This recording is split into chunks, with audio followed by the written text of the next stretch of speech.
Bom dia a todos, sejam bem-vindos à nossa EBD no dia 28 de junho de 2020.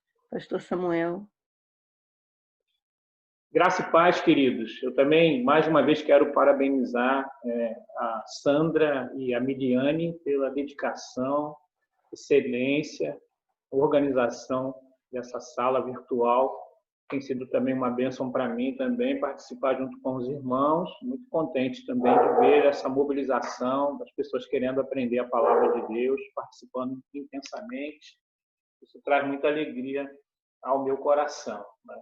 Então, eu quero começar hoje orando, né, pedindo que Deus nos oriente agora no estudo da palavra e também concordando com a oração do diácono Carlos para que todo o consolo do Senhor venha sobre a família do Fábio, Débora, nesses momentos difíceis, a Dorinha, para que a graça de Deus possa alcançá-los de uma forma bem especial no conforto, nesse dia difícil para eles e para nós também.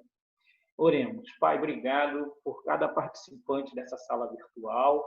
Está muito interessado, ó Deus, em conhecer a Tua palavra, e eu sei que o Senhor há de honrar esse desejo no coração dessas pessoas queridas, Pai. Nós queremos rogar que o Espírito Santo nos auxilie e que possamos ter uma manhã muito abençoada na Tua presença. Mais uma vez, nós pedimos que o Senhor possa estar trazendo consolo à família do Fábio, agradecendo ao Senhor pela vida da irmã Reni, simpatia, transparência.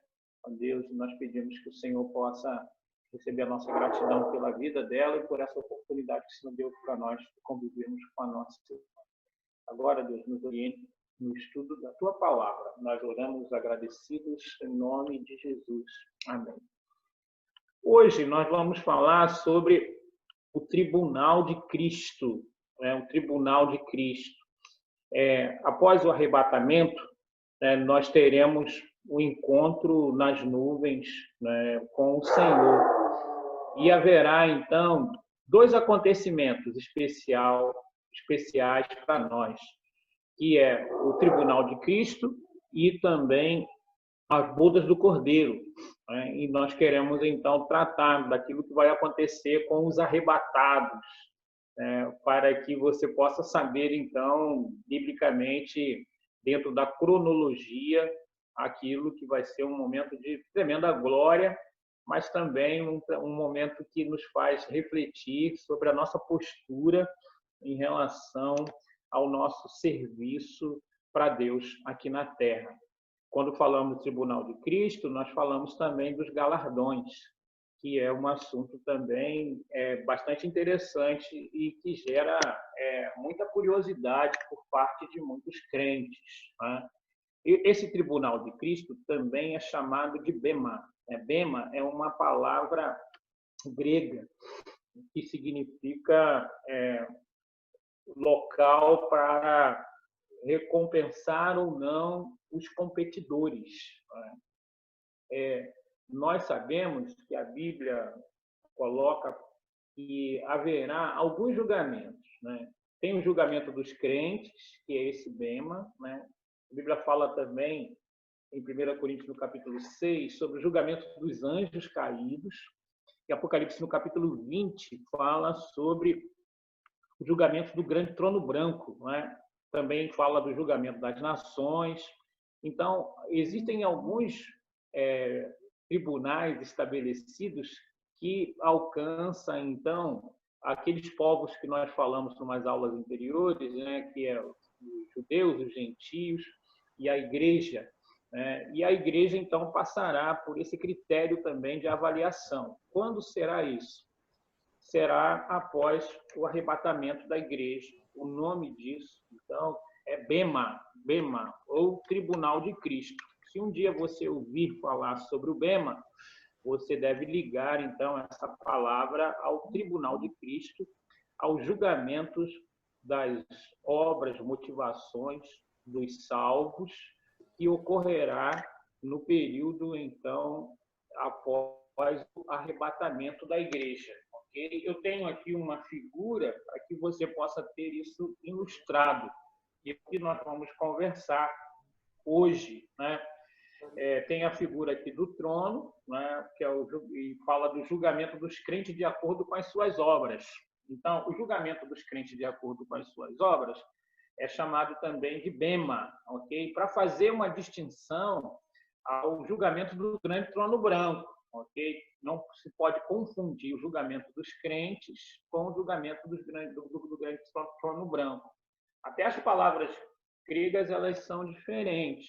O julgamento dos crentes é bema, ok? Que é a questão de avaliar se merece recompensa ou não, né? E o julgamento do grande trono branco, lá em Apocalipse, no capítulo 20, a palavra grega é krino, né? Então, são duas palavras diferentes exatamente para estabelecer a diferença de critérios nesses dois julgamentos, ok? E aí, numa metáfora, o apóstolo Paulo apresenta, então, as obras do crente, comparando com ouro, prata, pedras preciosas, né, que seriam as obras que merecerão recompensa, e madeira, palha e feno, estolho, né, das obras que não vão merecer recompensa, ok? E dentro dessas recompensas aí tem a coroa incorruptível, a coroa da vida, a coroa de glória, a coroa da justiça, a coroa de exultação, né? E nós estaremos vendo, então, né? Isso aqui é só um esboço daquilo que nós tentaremos estar refletindo no dia de hoje sobre o Tribunal de Cristo. Okay? Tem algumas passagens chaves, sempre tem, né? E sei que alguns de vocês gostam de anotar essas passagens.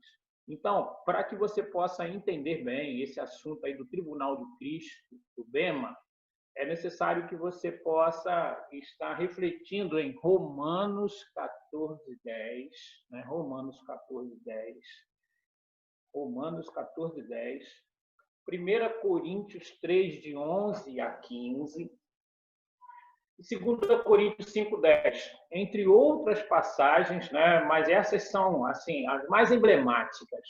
Romanos 14:10, 1 Coríntios 3, de 11 a 15, 2 Coríntios 5:10. Eu sei também que muitos de vocês gostam de ter uma direção assim para fazer um momento devocional durante a semana. Então, se você quiser se aprofundar aí na sua devoção aí em Deus, analisando esses textos, eu creio que você vai ser muito edificado. 1 Coríntios 3, de 11 a 15, 2 Coríntios 5:10, Romanos 14:10, ok? Também tentaremos estar trabalhando esses textos para que você possa ter uma ideia um pouco mais aprofundada sobre esse importante assunto. Quero ler com você agora no início, 1 Coríntios, no capítulo 3,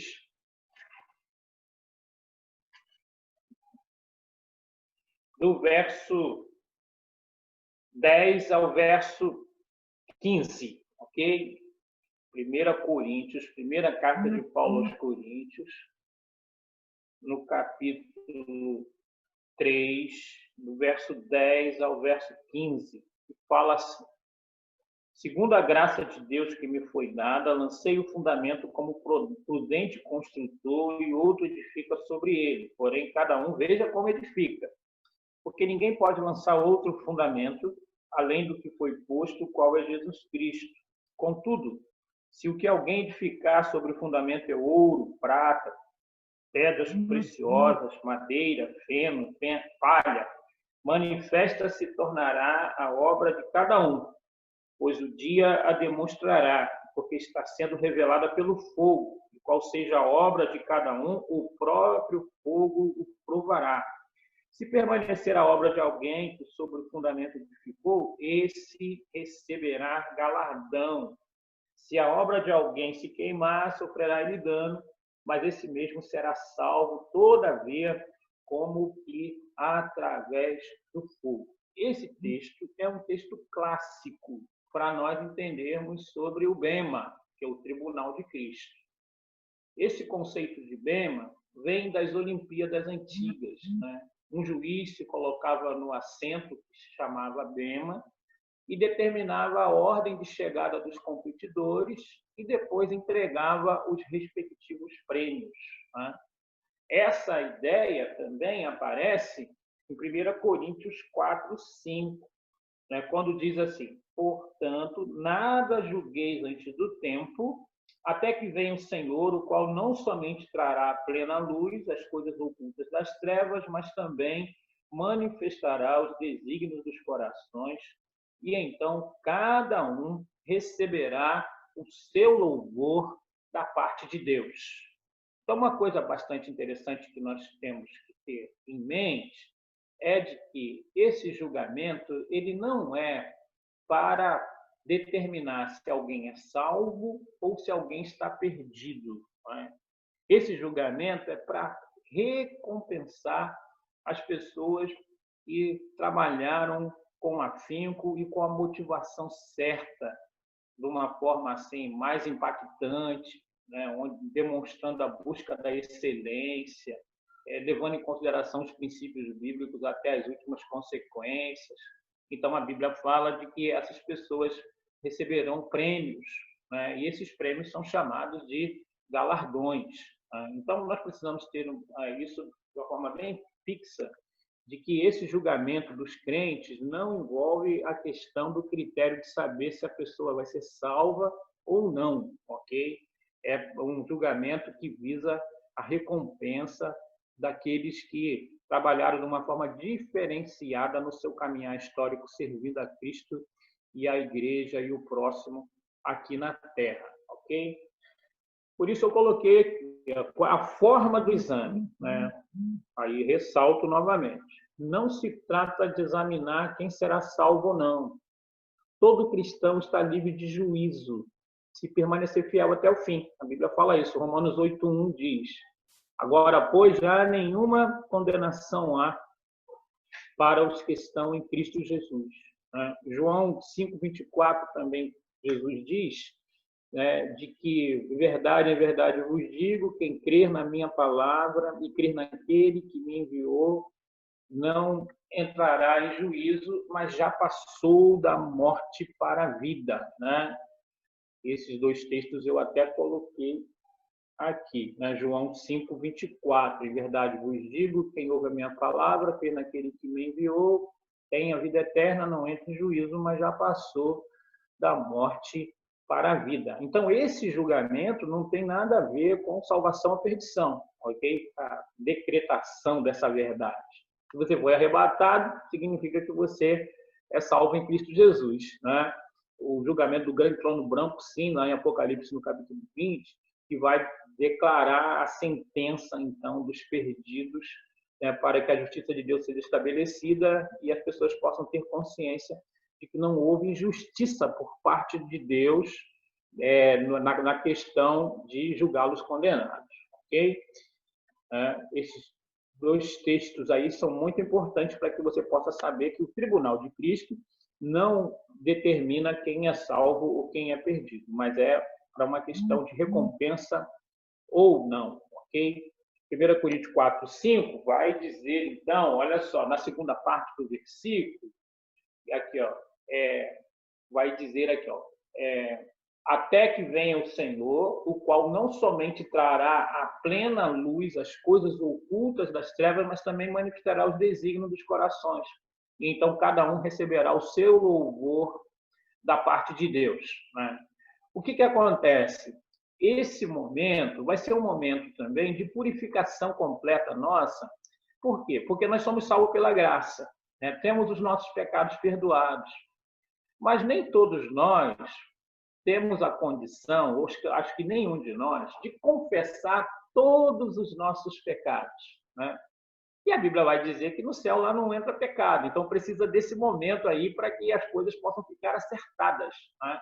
E aí então você possa viver então um novo momento de que nós conversaremos um pouco à frente da boda do Cordeiro, né? O tribunal de Cristo acontece exatamente antes da boda do Cordeiro, né? Que seria o casamento de Cristo com a sua noiva.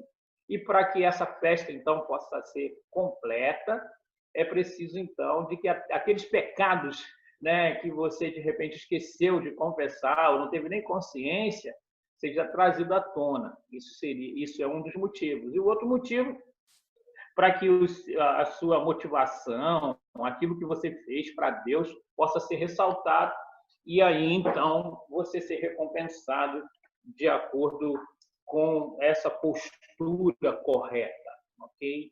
E a gente vai entender então isso de uma forma mais didática a partir desse slide aqui, ó. O Tribunal de Cristo, né, que também é chamado como de Bema, né, quando acontecerá? Após o arrebatamento da igreja. Okay? 1 Coríntios 4, 5, que nós já lemos, né? Apocalipse 22, 12 também vai falar a respeito dessa questão do galardão, né? Eis que venho sem demora e comigo está o galardão que tenho para retribuir a cada um segundo as suas obras. Né? Então, quando vai acontecer o Tribunal de Cristo? Logo após o arrebatamento da igreja. Né? Para quê? Para avaliar os crentes que merecem galardão e os que não merecem galardão. Okay? E para que as motivações, então, de todos os crentes também arrebatados possam vir à tona para que possamos entrar completamente limpos no céu, sem que nada possa estar oculto. Ok? Pastor, Oi? Pode fazer uma pergunta nisso? É uma pergunta mesmo. É porque quando fala, talvez até fique na cabeça das pessoas isso. Os pecados que já foram confessados e arrependidos também fazem parte dessa análise? Ou apenas os pecados ocultos e aqueles que as pessoas não têm ciência sobre eles? Isso, então. Os pecados confessados e deixados não, porque eles já estão resolvidos. Esses pecados que serão colocados lá, e as motivações também, são aquelas coisas de que passou desapercebido por nós, né? Ou aquelas coisas que nós fizemos conscientes, mas que nós não colocamos diante de Deus. Então, os pecados confessados e deixados, não.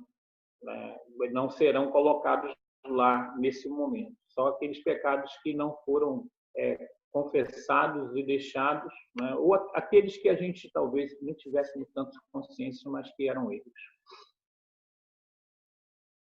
Então, quando é após o arrebatamento, como? Individual e total. Né? Então, todos os crentes que forem arrebatados passarão aí por esse critério de avaliação. Né? Romanos 14, 12, né? Vai dizer assim: assim, pois, cada um de nós dará conta de si mesmo a Deus. Cada um de nós, né, dará contas de si mesmo a Deus. Né? Então, é uma avaliação individual, né, mas que também abrange a todos os crentes que serão arrebatados. Né? 2 Coríntios 5,10 também vai falar, porque importa que todos nós compareçamos perante o tribunal de Cristo, para que cada um receba segundo bem ou mal que tiver feito pelo corpo. Né? E para que esse julgamento? Recompensa ou não, né? Debaixo de um critério que nós podemos perceber pelo texto de 1 Coríntios 3, 14 e 15, de que é um critério bastante rigoroso. Né? E esse critério, então, é tão rigoroso que ele é comparado com o fogo, né? Com o fogo. E esse fogo aí a gente tem que entender, então, como um critério muito rigoroso. Né? Para que possa ficar bem gravado na nossa mente, né? Então, o tempo desse julgamento é após o arrebatamento da igreja, o lugar onde acontecerá esse julgamento, essa avaliação, nos lugares celestiais, nos ares, né? Onde a Bíblia vai dizer aqui, vai ser o encontro nosso com o Senhor após o arrebatamento. O juiz é Jesus Cristo. Né? E aqui tem o texto clássico aqui de 2 Coríntios 5,10, porque importa que todos nós compareçamos perante o tribunal de Cristo para que cada um receba segundo o bem ou mal que tiver feito por meio do corpo. Ok? Então, esse exame final aí do Tribunal de Cristo, precisa ser avaliado, né? Essa prova de fogo das obras manifestas, né? E aí até a gente tem condição de interpretar essa palavra que aparece aqui no capítulo 3, no verso 13 de 1 Coríntios, quando diz: manifesta se tornará a obra de cada um, pois o dia demonstrará, porque está sendo revelada pelo fogo, né? Essa expressão aí, pelo fogo, tem que ser entendida como um critério rigoroso, né? Como vai ser alguma coisa bem séria que vai fazer com que nós possamos estar sendo avaliados.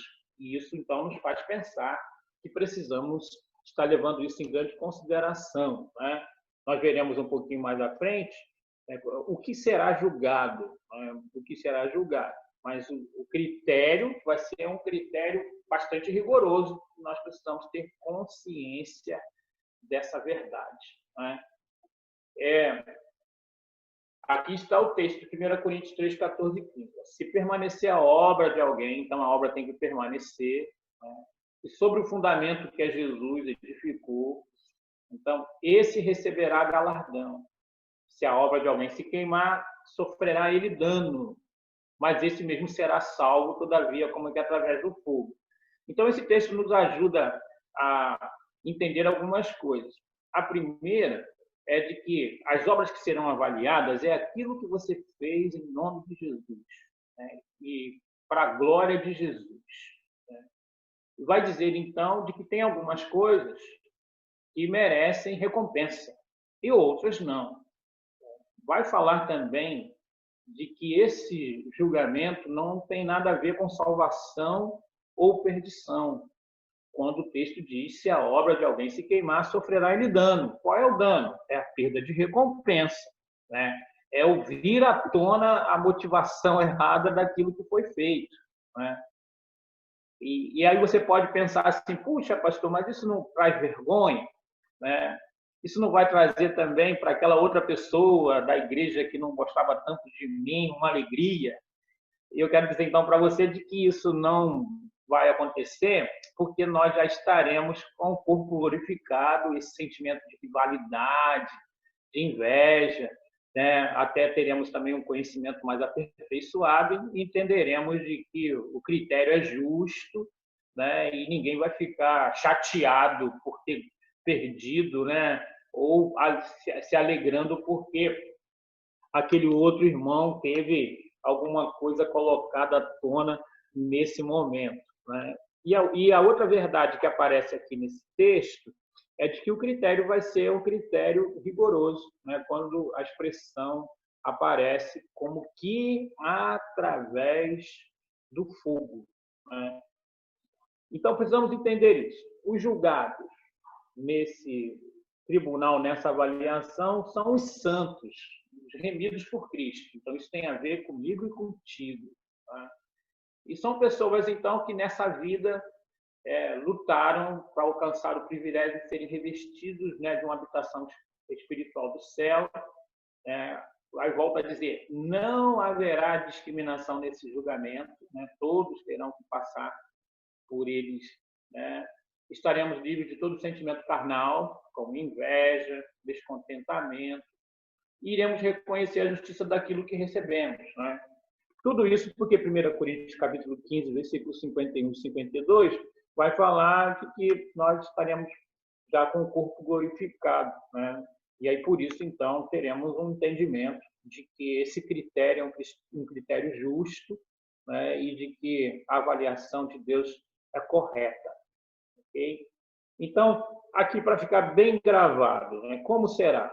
Será individual, né? Então, todos nós teremos que ser avaliados de uma forma individual, né? Total, porque ninguém vai ficar de fora, né? Espiritual, porque vai avaliar aquilo que você fez para a glória de Deus, visando a edificação do próximo, e as suas motivações virão à tona. Alguma pergunta aí, Miliana, até agora? Outra? Acabou de surgir uma pergunta do Juninho. Tá. A ordem dos eventos ocorrerá da mesma forma que está escrita no livro de Apocalipse? da Bíblia canônica ou alguns ocorrerão em tempos desordenados da ordem do livro, tipo as trombetas, flagelos, julgamentos e tal? Eu acho que... Deixa eu ficar quieto. Tá. Então, aí, Juninho, o que eu posso dizer para você agora é de que, assim, o Apocalipse não necessariamente ele é cronológico, né? Ele é cronológico. A gente precisa estar entendendo o estilo literário do Apocalipse, né? É um estilo literário que tem muitos símbolos. Então, nós não precisamos levar em consideração a questão da cronologia. Precisamos estudar o Apocalipse para ordená-lo cronologicamente com o Antigo Testamento, os livros proféticos lá, principalmente de Daniel, né? E assim, então, nós teremos a possibilidade de organizar o Apocalipse cronologicamente. Aí precisamos entender, então, o Antigo Testamento nas passagens proféticas. Precisamos ter uma ideia também histórica dos grandes impérios, né? O Império Egípcio, o Império assírio, babilônico, persa, grego, romano, né? Aí poderemos estar separando aquilo que já ocorreu e aquilo que ainda vai acontecer, né? E precisamos também pegar aquelas 3 passagens, especialmente do Novo Testamento, dos Evangelhos, Mateus capítulo 24, Marcos capítulo 9, Marcos capítulo 13 e Lucas capítulo 21, para que nós possamos ter uma ideia de como Jesus organiza cronologicamente esses fatos e as passagens também escatológicas que o apóstolo Paulo fala em 1 Coríntios, né, capítulo 15, 1 Tessalonicenses capítulo 4, 2 Tessalonicenses capítulo 2 e 3. Então, se nós fizermos esse estudo todo, aí nós temos condições de estabelecer a cronologia do Apocalipse, ok? Mas o livro por si só não traz para nós essa ideia cronológica, não. Precisamos ter essa ideia do Antigo Testamento, das passagens proféticas, conhecimento um pouco da história dos grandes impérios e a sua relação com a Bíblia, e precisamos também pegar as passagens escatológicas do Novo Testamento fora do livro de Apocalipse. Aí sim nós estaremos estabelecendo a cronologia de Apocalipse. Fiquei até cansado agora. Professor, pastor, tem uma pergunta aqui da Rose. Deixa eu ver se eu entendi. Aqueles que sem malícia tiverem a marca 666, como ficarão? Isso aí. Então, esse é um assunto que nós vamos estudar na grande tribulação, ok? Quando estudarmos sobre a tribulação. Mas a gente quer ressaltar de que a Bíblia não prevê essa questão de sem malícia, né? A Bíblia vai falar que quem tiver a marca do 666 já tem a consequência, então, de ter aceito essa marca. Então, parece-me de que não haverá essa possibilidade da pessoa ser enganada. Ela vai estar consciente de que ela está tomando uma posição contra Deus, né? E então a Bíblia fala de quem tiver a marca está fora. A Bíblia fala isso. Não dá para ter a marca e depois apagar a marca, ok? O que vai ser definido é se a pessoa aceita ou não aceita a marca. E por Deus ser um Deus justo, parece-me que a pessoa vai estar consciente de que, recebendo a marca, ela está negando a Deus, né? Pelo menos isso de uma forma geral. Mais alguma pergunta aí, Miriam? Não, no momento não. Ok. Então voltamos aqui para o Tribunal de Cristo e você tem que lembrar disso. Ó, você vai passar por esse julgamento, ok? É impossível de nós não passarmos por esse julgamento aí diante de Deus. Ou vamos passar por esse julgamento para que as nossas obras e motivações possam ser julgadas. Isso vai acontecer após o arrebatamento da igreja, né? E tomara que você esteja nesse tribunal de Cristo, nessa avaliação, porque isso vai caracterizar que você foi salvo, né? Isso aí é bom demais. Se você não tiver nesse julgamento, você vai estar na grande tribulação, né? E aí, então, você vai sofrer bastante tal, e vai ter a oportunidade, então, depois de estar sendo recebido lá no céu, né?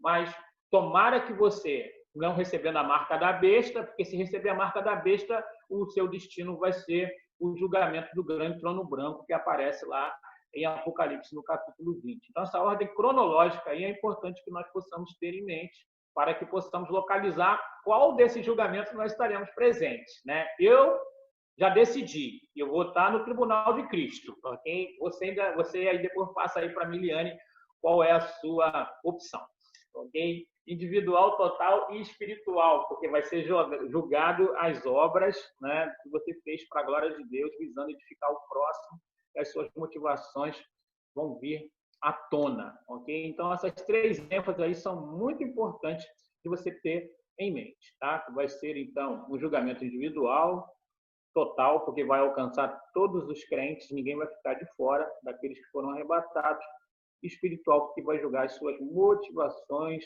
intenções que você fez ministerialmente falando e teoricamente para a glória de Jesus. Okay? Olha só os textos aqui que nos ajudam em relação a isso, né? O que será julgado? Ó, os motivos. Né? Deus, naquele dia, manifestará os desígnios do coração, aquilo que as pessoas não veem, né? Mas aquilo que muitas vezes você sabe, e o diabo também sabe, Deus também sabe. Né? E aí fica essa questão aí para nós refletirmos. Quando nós fazemos alguma coisa para Deus, nós fazemos porque amamos o Senhor ou queremos nos engrandecer? E a Bíblia vai dizer de que essa avaliação ela é uma avaliação criteriosa, né? Que ela vai separar as ações. Então, provavelmente teve coisas que nós fizemos que foi para a glória de Deus e outras coisas que talvez a nossa carne, né, nos enganou num determinado momento e nesse dia os motivos virão à tona. Okay? Antigamente o pessoal até pensava de que isso se daria que um grande telão ia se abrir lá no céu e tal. A Bíblia não fala exatamente como esse julgamento será, né? Mas a Bíblia vai dizer que todo mundo que estiver lá vai ter conhecimento daquilo que aconteceu com todos, para que o critério de transparência seja completamente cumprido, né?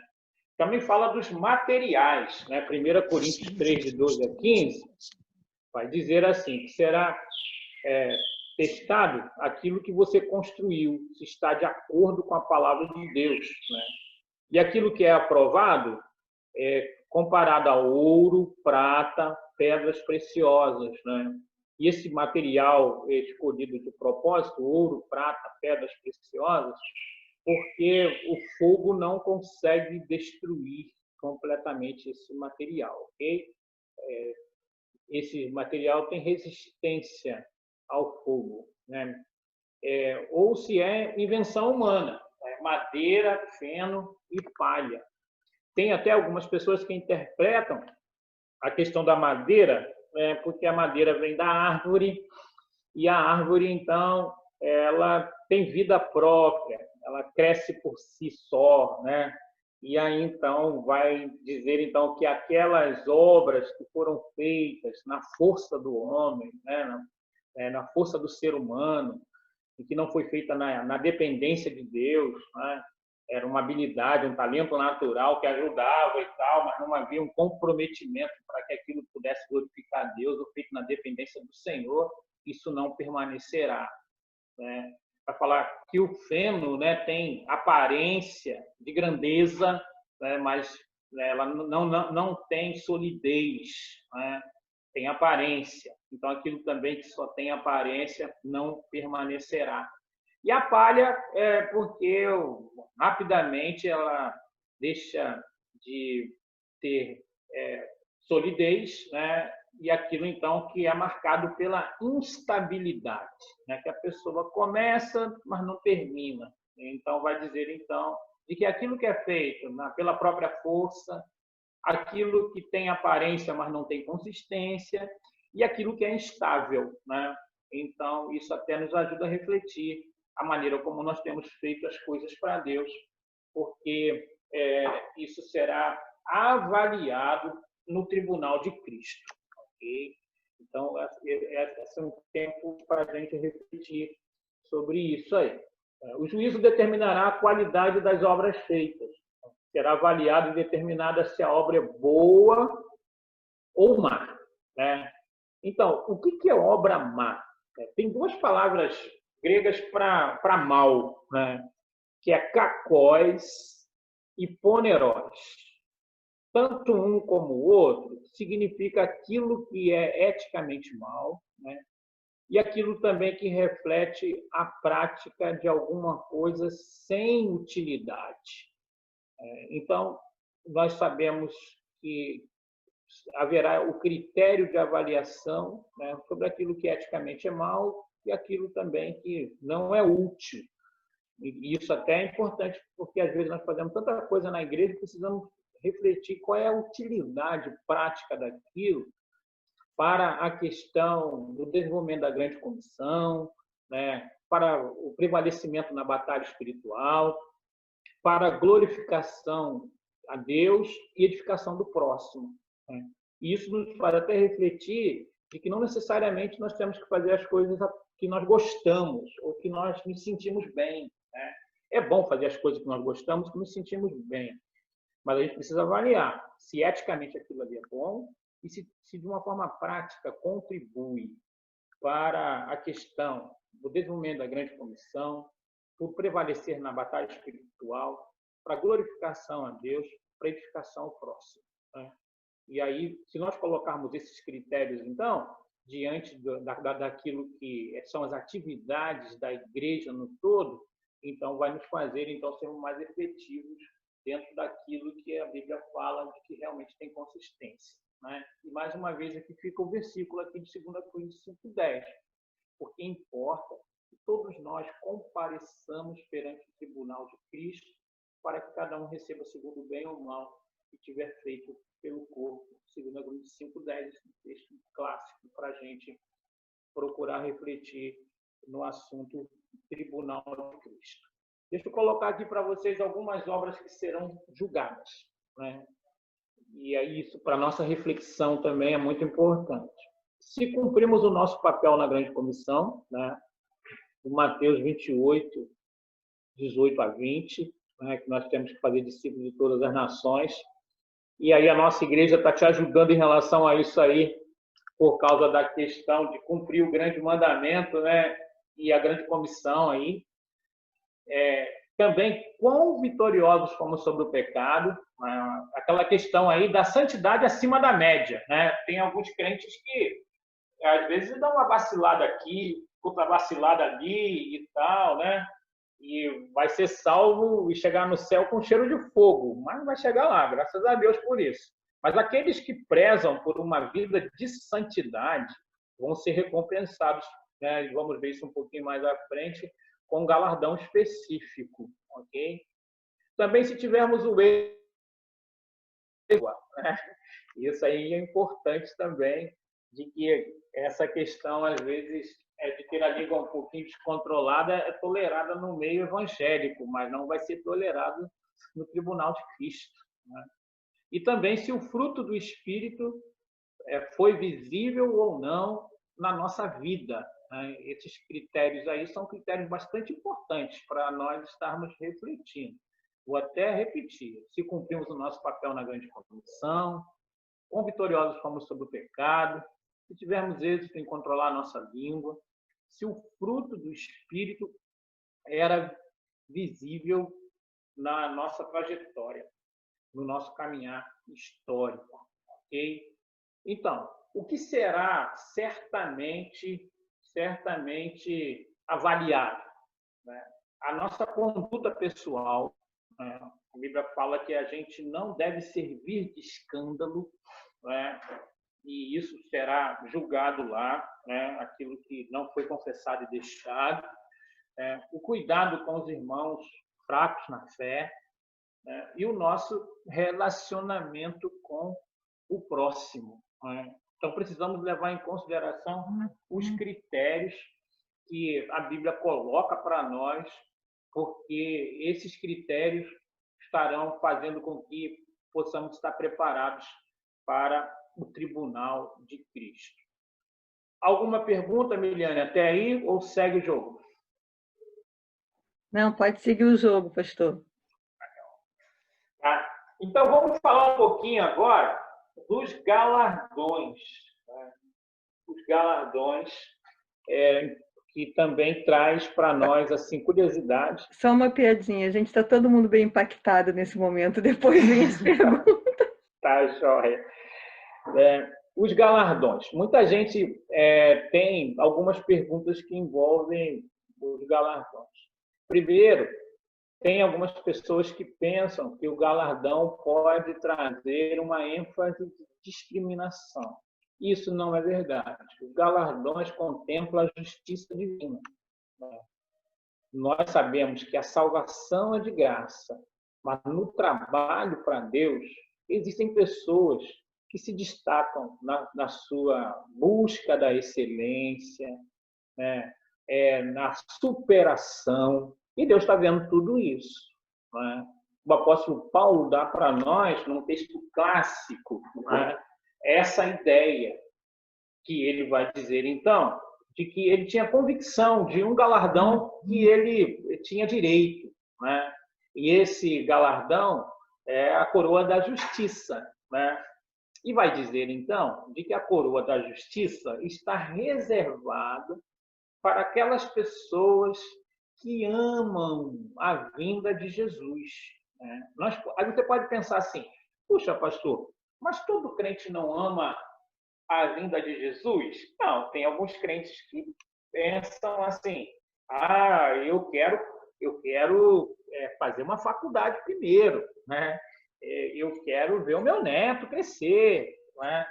Então, são todos sentimentos assim que a gente respeita, né? Mas isso talvez possa estar mostrando de que ou você não tem um entendimento correto do que significa a volta de Jesus para os crentes, né? Ou que você, de verdade, coloca a vinda de Jesus em segundo plano. E a Bíblia vai falar que aqueles que realmente têm essa expectativa, né, que se sacrificam, porque o amor aqui, a palavra amor que aparece aqui, o verbo amor aqui, vem do verbo agapau, né, do verbo, do substantivo agape, né, substantivo agape. E aí, então, fala de sacrifício, fala de esforço, né? Fala de você estar vigiando, né? Vigiando com santidade, vigiando, amando a Deus acima de todas as coisas, o próximo como a si mesmo, né? Administrando de forma correta a sua vida, para que você possa estar ajudando as pessoas necessitadas, para você não servir de escândalo. Então, isso são demonstrações de que você ama a vinda de Jesus. E a Bíblia fala que quem tem essa prática vai receber um galardão chamado coroa da justiça, ok? O apóstolo Paulo, ele tinha convicção de que isso seria um dos seus galardões. Eu sei que o nível de intimidade do apóstolo Paulo era bem grande, mas isso abre espaço para que a gente possa desenvolver algumas convicções, saber assim, puxa, o que me aguarda lá no céu é a coroa da justiça. Uma coisa que eu tenho que dizer a você, a coroa da justiça não é para todos os crentes, é para aqueles que amam a vinda de Jesus, ok? Dentro dessa questão aí do galardão, é importante uma outra palavra grega, chamada mistóis, né? Que é um substantivo que significa salário, pagamento, recompensa. Essa palavra aparece lá na parábola das minas, né? Na parábola das minas vai aparecer essa questão aí do salário, né? Então, aí tem uma distinção. A salvação é de graça, né? Quem chegou depois vai também para o céu, mas a questão do trabalho, ele será recompensado ou não, ok? Então, olha só como o texto bíblico coloca aqui para nós. Né? Ao que trabalha, a recompensa é dívida. Né? Romanos 4:4. Né? Ao que trabalha, a recompensa é dívida. Né? 1 Coríntios 3:8 vai dizer recompensa de acordo com o trabalho. 2 João 8 vai dizer cuidar para receber completo galardão. Apocalipse 11, 18 vai dizer tempo de dar galardão aos servos. Apocalipse 22, 12 vai falar de galardões segundo as obras. Então, é uma doutrina ampla, né, no Novo Testamento. Vai falar que o trabalho que realizamos para Deus vai ter ou não recompensa, seguindo o critério, então, das nossas motivações. Né? E isso é uma coisa que a gente precisa ter em mente. Né? Em mente, tá? O que Deus valoriza? Deus valoriza a questão do sacrifício, né? De você passar por prova, dificuldade. Né? A palavra grega até para isso é dokimos, que vai falar, então, de uma premiação diante de todo mundo. Parecido com uma cerimônia de formatura. Né? E aí vai falar, então, a Bíblia de que essa recompensa ela está diretamente ligado com as nossas motivações, os nossos motivos, o amor a Deus, o amor ao próximo. E aí, então, nós temos esses outros textos aqui, que vai dizer que Deus ama, né, aqueles que amam também os seus inimigos, os seus perseguidores, né? E até vai dizer, quem te ama, vai falar que não tem recompensa, né? E esse amar aqui, novamente, é o verbo agapau, que vai falar sobre aquela questão de que a Bíblia diz que se teu inimigo tiver fome, você tem que dar de comer, se tiver sede, dar de beber. Ou seja, aquela pessoa que, de repente, não gosta tanto de você, né, mas que você, então, tem predisposição em Deus de suprir a necessidade dessa pessoa. Né? Deus também recompensa aquilo que você faz em secreto, como dar, orar, jejuar, sem precisar estar colocando isso para que as pessoas possam estar analisando que você é mais espiritual do que os outros. Mateus 10, 41 também vai falar, quem recebe o que serve, receberá galardão dele. Lucas 6, 35 vai falar, amar os inimigos, e que nisso há grande galardão. Né? E você também fazer a obra de Deus de forma voluntária. Né? E aí isso tudo serve para nós estarmos refletindo como é que nós estamos fazendo a obra de Deus nesse período aí, ok? Deixa eu falar aqui um pouquinho sobre os galardões, né? As recompensas. Primeiro, a coroa incorruptível, né? E essa designação desse galardão está em 1 Coríntios 9, 25. 1 Coríntios 9, 25. Né, que vai falar, toda atleta em tudo se domina, aqueles, porém, para alcançar uma coroa corruptível. Nós, porém, a incorruptível. O apóstolo Paulo aqui fala de disciplina, né? O apóstolo Paulo fala aqui de superação. E nós sabemos disso, que tem alguns crentes que se superam mais do que os outros, buscando, então, agradar a Deus. Né? E a Bíblia vai falar, então, de que esses que buscam mais a santidade, que têm mais cuidado, né, para que Deus seja glorificado, eles vão ganhar essa chamada coroa incorruptível, né? Coroa da vida, né? Apocalipse 2:10. Apocalipse 2:10. Depois eu vou fazer um comentário do pensamento generalizado das pessoas. Né? Tem gente que confunde a coroa da vida com a questão da pessoa ser salva ou não, né? Mas Apocalipse 2:10 vai dizer, né, não temas as coisas que tem de sofrer, eis que o diabo está para lançar em prisão algum dentre vós para ser posto à prova e tereis tribulações de 10 dias. Ser fiel até a morte, dar-te-ei a coroa da vida. A coroa da vida é especificamente para os mártires, para aqueles que têm uma morte violenta por causa da propagação do Evangelho, ok? Todo mundo vai ser salvo, mas nem todo mundo vai receber essa coroa, ok? Coroa de glória, né? Onde fala da coroa de glória? fala em 1 Pedro, capítulo 5, do verso 1 ao verso 4, né? Quando diz assim, né? Verso 2, eu vou ler, ó. Pastoreai o rebanho de Deus que há entre vós, não por constrangimento, mas espontaneamente, como Deus quer, nem por sorte da ganância, mas de boa vontade, nem como os dominadores dos que foram confiados antes, tornando-vos modelos do rebanho. Ora, logo que o Supremo Pastor se manifestar, recebereis a imarcessível coroa da glória. Imarcessível coroa da glória, imarcessível é que não murcha, né? Que não se corrompe.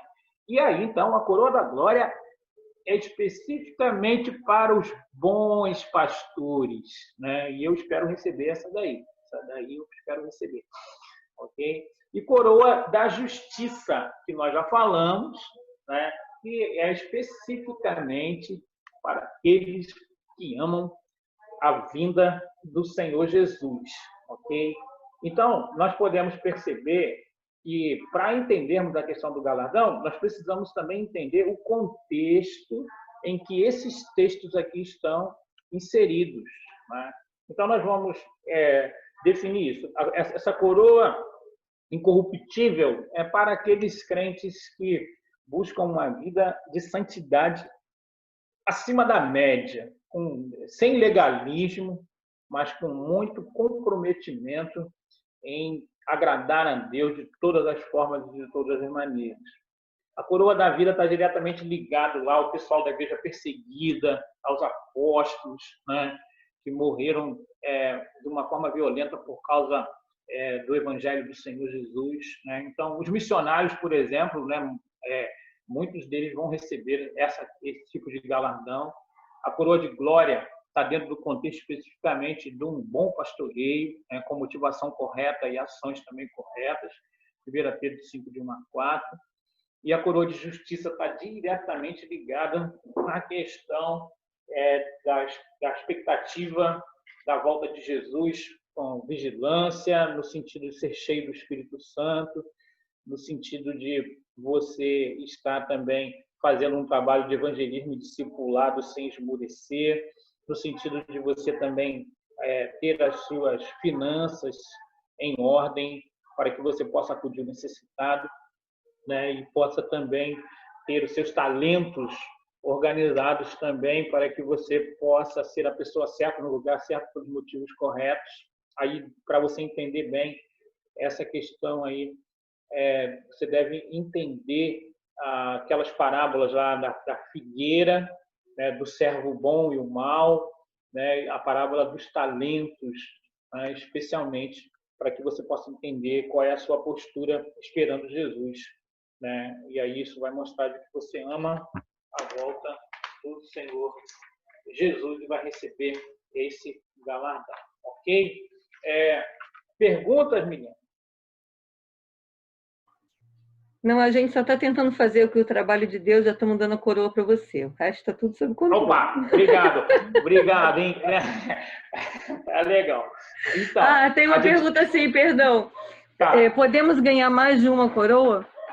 Pode sim. Lá no céu, a gente não vai ter problema de coluna, né? Então pode ganhar mais de uma. Mas assim, se ganhar uma já tá bom, tá? É porque também alguns desses trabalhos, eles são bem específicos. Por exemplo, a pessoa que recebe a coroa da vida, por exemplo, ela é bem envolvida, então, na janela 10x40, né? Ou morreu quando a igreja estava sendo perseguida lá no passado.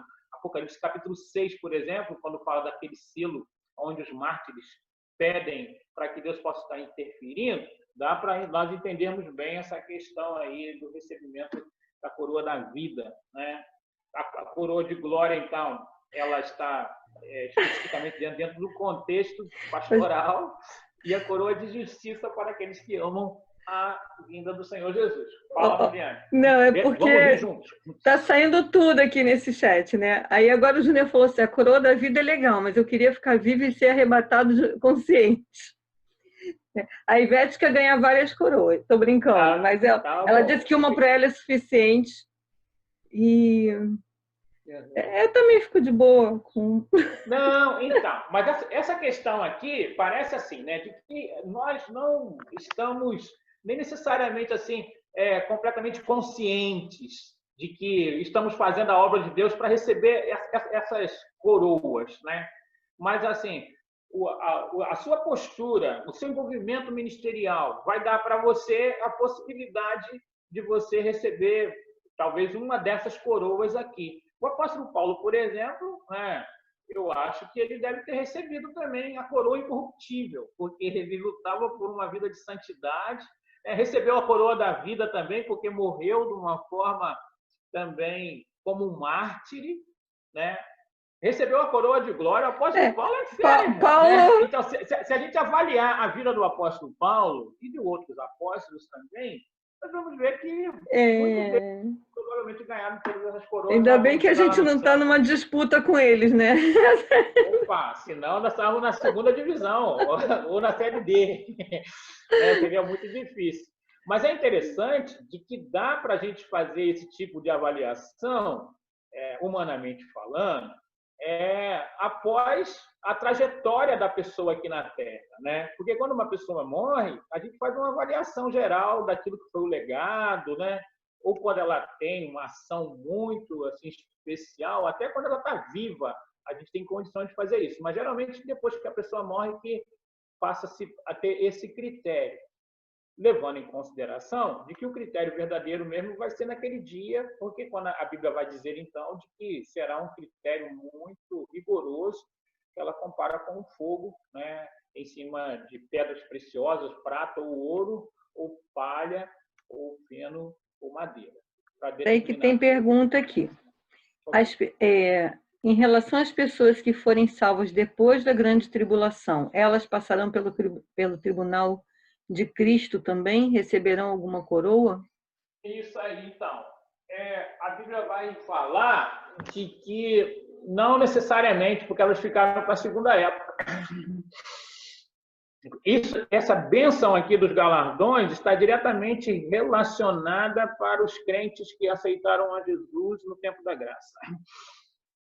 O irmão Seraías coloca que, independente de coroa ou não, devemos ser fiel a Deus. Isso. Independente de coroa, é verdade. Mas isso está impregnado assim. Se você for fiel a Deus, certamente você vai ganhar pelo menos uma dessas coroas aí, né, dependendo aí do seu trabalho e da sua motivação. Então, é uma coisa assim, que não é para despertar rivalidade e nenhuma motivação errada. Se você também trabalha só para ganhar uma coroa, então a sua motivação é errada. Então, já dançou. Não vai ganhar coroa nenhuma. Já vai queimar lá o feno, a madeira. Então, vai queimar, vai ser madeira, provavelmente vai ser madeira, que é aquela coisa que você faz na sua própria força, né, e não vai valer de nada. Parece-me que isso é uma coisa assim, bem tranquila, que você faz para Deus, querendo agradar a Deus, né?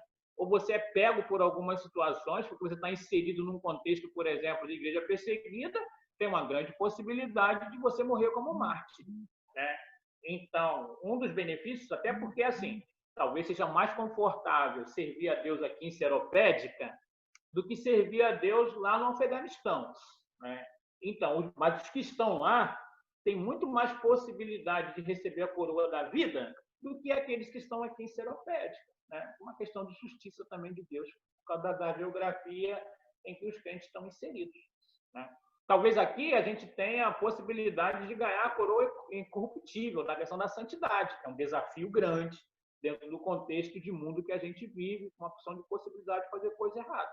Mas aquelas pessoas que procuram se superar ao máximo receberão a coroa incorruptível. O que acontece é que algumas pessoas generalizam e eles pensam de que todos os crentes vão ganhar a coroa incorruptível, coroa da vida, coroa da glória e coroa de justiça. Não necessariamente. Os crentes são salvos, têm a vida eterna, mas a coroa já é alguma coisa que está diretamente ligada aos galardões, né? Então, o galardão não é salvação. A salvação depende da graça de Deus, Efésios 2, 8 a 10. Pela graça sois salvos, mediante a fé, isso não vem de vós, é dom de Deus, não de obras para que ninguém se glorie. Efésios 2, de 8 a 10. Né? O galardão depende da obra do crente, né? Da obra do crente. Né? A Bíblia vai dizer, então, que aquilo que você faz para Deus vai ser avaliado. Se a motivação, os motivos, as ações foram corretas, então você vai receber o galardão segundo o seu próprio trabalho.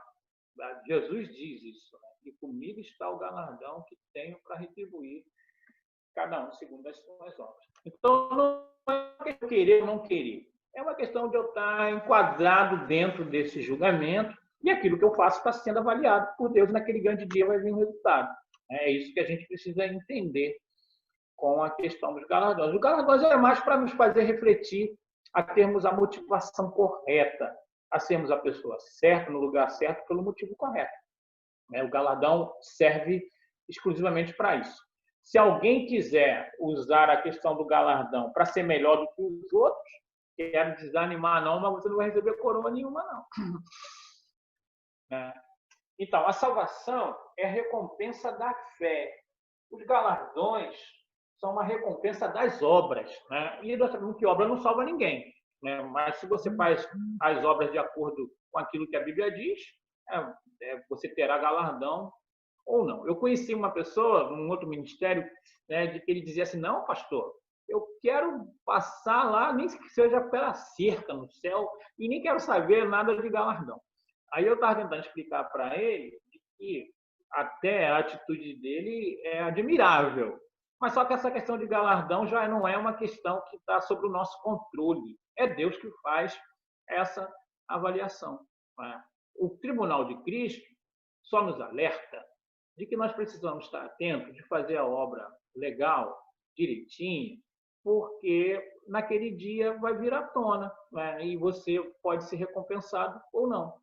Tem que ser analisado com esse equilíbrio. Tem alguns crentes que são obcecados em ganhar galardão, essa postura equivocada. E tem alguns crentes que desprezam. Eu não quero não, quero ir para o céu, tal. Né? Então, não deve ser nenhuma obsessão e você também nem deve deixar de lado essa possibilidade. Né? Ganhar uma coroinha no céu, até que é bom. Ok? Tem pergunta aí, Miliane? Não, pastor, pode seguir. Está quase acabando, né? Está quase acabando. Né? Eu queria, então, dizer a vocês, para ficar assim bem claro, de que para entender essa questão do galardão, eu preciso analisar os textos bíblicos. Né? E eu quero passar aqui mais uma vez para vocês os textos que você vai poder analisar durante essa semana para se aprofundar nessa questão do Tribunal de Cristo. Né? Primeiro, o Tribunal de Cristo vai acontecer. Quando? Vai acontecer após o arrebatamento da igreja. Esse critério não tem a ver com salvação e perdição. Quem tiver no Tribunal de Cristo foi salvo. Daí a palavra bema, grega, que significa recompensa pelos seus atos, ok? Não é julgamento de salvação, mas sim recompensa. A gente precisa entender isso. O julgamento que impõe salvação e perdição lá é Apocalipse no capítulo 20, o grande trono branco, tá? Que a palavra lá grega é crino, né? A gente precisa também estar entendendo, então, de que o Tribunal de Cristo acontece antes da boda do Cordeiro. Né? A boda do Cordeiro é o casamento de Cristo com a igreja. O Tribunal de Cristo é uma preparação para que todos nós possamos estar devidamente, adequadamente preparados para a boda do Cordeiro, que vai acontecer, né, lá nos lugares celestiais, no período em que vai acontecer a grande tribulação aqui na Terra. Né? E a Bíblia vai falar, então, metaforicamente, né, de que nossas obras são comparadas com ouro, pratas e pedras preciosas, né, ou madeira, palha, restolho, ou feno. E vai dizer, então, de que tem coisas na nossa vida que vão permanecer, aquilo que a Bíblia chama de ouro, prata e pedras preciosas. e aquilo que não vai prevalecer e vai vir à tona também lá no tribunal de Cristo, madeira, palha e restolho. E a Bíblia vai falar também sobre a terminologia que envolve os galardões. Coroa incorruptível, coroa da vida, coroa de glória, coroa da justiça, coroa de exultação. E se você quiser se aprofundar um pouquinho mais sobre esse assunto, me coloco à disposição aí no privado para isso. E quero, então, te incentivar nessa semana a você ler 1 Coríntios, capítulo 3, do verso 11 ao 15, 2 Coríntios 5, né, especialmente o verso 10, Romanos 14, 10, né, dá para nós uma visão geral sobre os critérios do Tribunal de Cristo, que nós também chamamos de Bema, ok? Então, eu quero terminar minha participação aqui, né, e tenho também uma informação para vocês aqui, que depois eu vou colocar no grupo de oração, né? O corpo da nossa irmã Eni, ela vai lá para a igreja a partir das 12 horas, ok? E aí, então, o sepultamento deve ser 14h30 aqui em Santa Sofia, tá? Mas eu vou checar essas informações com o Fábio, com mais segurança. Ele passou agora, enquanto nós estávamos aqui na aula, e aí eu mantenho os irmãos informados, dizendo para os irmãos assim de que a gente entende plenamente se você não puder ir ao velório ou sepultamento devido a essa época que nós estamos vivendo, né? Mas a gente pede para que você possa estar orando aí pelo Fábio e pela sua família, tá? Eu quero então agradecer mais uma vez a Miliane aí pela dedicação dela, né, da busca da excelência. A Sandra também, hoje ela não está conosco, mas ela muito dedicada também, procura fazer da melhor maneira possível. E na semana que vem nós vamos falar da grande tribulação, ok? Aí começaremos também falando um pouquinho lá sobre o anticristo, a marca da besta, entre outras coisas. Tá bom? Deus abençoe a todos. Vamos orar então, depois eu volto a palavra a Miriam. Senhor, eu quero te louvar pela vida das minhas ovelhas, por elas serem interessadas em conhecer a tua palavra, elas serem também disciplinadas, ó Deus, no sentido de não trazerem tantas polêmicas aqui nas perguntas. Nós queremos pedir ao Senhor de que o Senhor possa abençoar a cada uma, ó Deus, e que possamos ter um domingo na tua presença. Obrigado pela vida da Miliane, obrigado pela vida da Sandra, as proteja de toda a batalha espiritual e retaliação. Continua, Deus, dando orientação e conforto à família do Fábio. Nós oramos agradecidos em nome de Jesus. Amém. Hoje também, às 19 horas, a nossa live, ok? Todos estão convidados. Pedimos também que você convide pessoas para estarem participando conosco.